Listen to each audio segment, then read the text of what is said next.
وارفع الخفاق أخضر يحمل النور المسطر والذي الله أكبر. Kenapa kanal ini memakai nama Pelangi? Kita ketahui pelangi isinya 7 warna. Bukan berarti saya sedang mengendorse orang yang bersangkutan, tapi yang saya cermatin adalah karyanya. Mungkin nanti akan ada tokoh-tokoh lain yang akan saya tampilkan dalam kanal saya ini. Pelangi di sini tidak terkait dengan komunitas ataupun organisasi tertentu.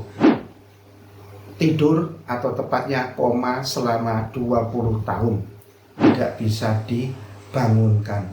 Ini ada gangguan pada batang otak. Jadi kepada anggota keluarganya ini sudah berhak melakukan euthanasia. Apa itu? Yakni mencabut seluruh alat bantu medis yang melekat pada tubuh pasien. Ibu-ibu yang sudah renta, yang sudah sepuh, dengan badan yang begitu kurus, oleh anak-anaknya ditelantarkan, diserahkan ke panti jompo. Hai guys, Bismillahirrahmanirrahim. Assalamualaikum warahmatullahi wabarakatuh. Salam sejahtera buat kita semua. Jumpa lagi dengan kanal Pelangi bersama saya, host AA Wahyudi. Dalam 2 episode sebelumnya saya menyorotin profil dan sepak terjang Gubernur Jawa Barat Kang Deddy Mulyadi yang disingkat KDM. Dan itu menimbulkan beberapa pertanyaan dari para sahabat saya. Lu kok jadi corongnya orang sih? Kan selama ini lu sebagai penulis netral-netral saja.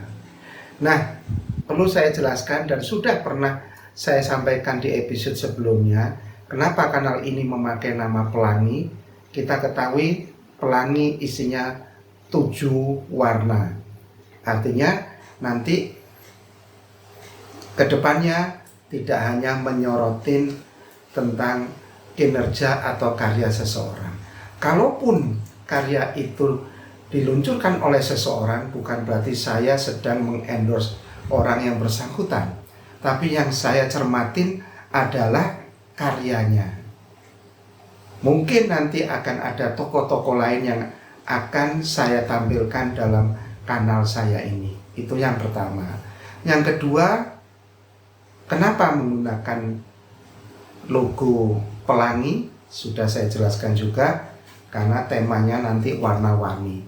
Namun perlu saya tegaskan bahwa pelangi di sini tidak terkait dengan komunitas ataupun organisasi tertentu. Jangan lupa ya, tidak terkait dengan komunitas atau organisasi tertentu.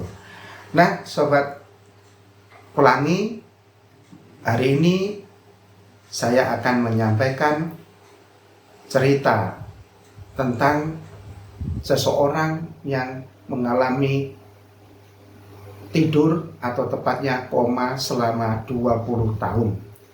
Mungkin sudah banyak yang tahu, dia berasal dari kerajaan super kaya, kerajaan yang penuh dengan limpahan minyak bumi, yaitu dari Arab Saudi. Dia bernama Pangeran Al-Walid bin Khalid Al-Saud.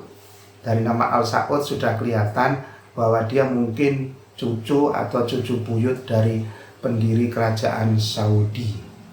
Dia mengalami kecelakaan mobil pada saat bepergian ke London pada tahun 2005. Kemudian mengalami luka yang parah pada otaknya sehingga dia mengalami koma, dan komanya tidak tanggung-tanggung selama 20 tahun. Pangeran Arab Saudi Al-Walid bin Khalid bin Talal meninggal dunia setelah kurang lebih 20 tahun koma. Pria yang lahir pada 18 April 1990 itu meninggal dunia pada usia 36 tahun. Yang hendak saya sorotin di sini, bagaimana keluarganya berjuang. Kalau masalah uang, mereka pasti tidak kesulitan. Artinya pasti mereka lakukan yang terbaik untuk anaknya ini. Tapi Allah berkehendak lain, selama 20 tahun sang pangeran tidak bisa dibangunkan. Ini ada gangguan pada batang otak. Jadi rusaknya hanya di batang otak yang menyebabkan dia pingsan, namun seluruh organ tubuhnya normal. Di sini saya memberikan apresiasi yang luar biasa atas kesabaran dan bukti kecintaannya kepada sang anak.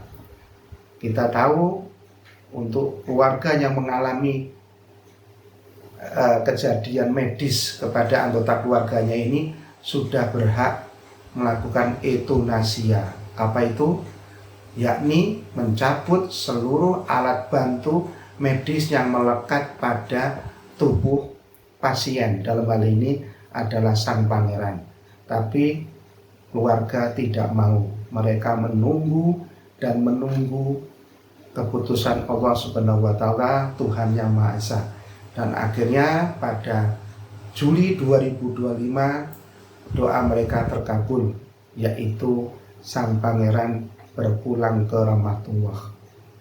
Nah, saya bandingkan dengan beberapa kejadian belakangan ini.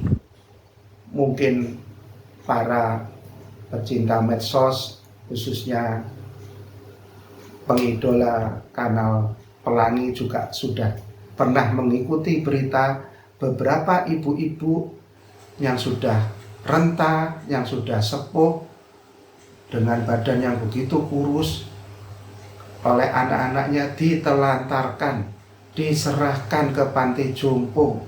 Dan yang lebih tragis adalah mereka, para anak-anak itu, menandatangani pernyataan tertulis apabila si ibu meninggal, sudah kami tidak usah diberitahu, langsung saja dimakamkan.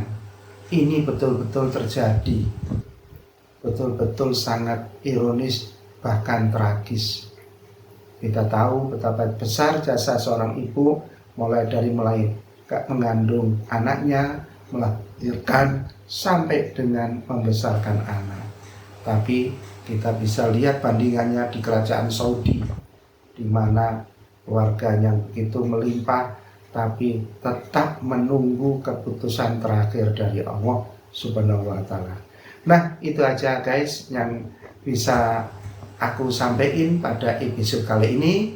Terima kasih atas perhatian yang diberikan. Sampai ketemu di next episode. Bye. Assalamualaikum.